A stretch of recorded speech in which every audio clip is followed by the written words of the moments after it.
Hi friends, ఈరోజు cabbage pakodi చేస్తున్నాం. Video అన్నది చూడండి.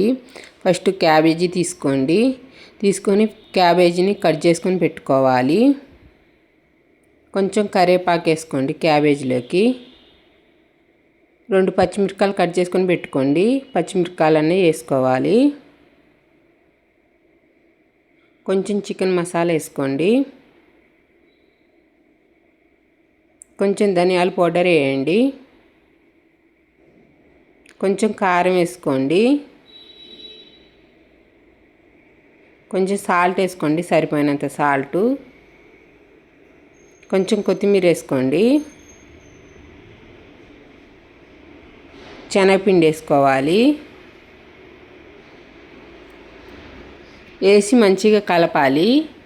మంచిగా కలిసేటట్టు క్యాబేజీకి ముక్కలకు అన్నట్టు మంచిగా కలవాలి. కొంచెం వాటర్ పోసుకోండి. వాటర్ పోసుకొని చిక్కగా కలుపుకోవాలి. చిక్కగా కలిపితేనే పిండి అనేది మంచిగా ఉంటుందండి. ఇలా కలుపుకోవాలి. కళాయి పెట్టేసి కళాయిలో ఆయిల్ వేసి ఆయిల్ వేడెక్కినాక పకోడీ అనేది వేసుకోవాలి.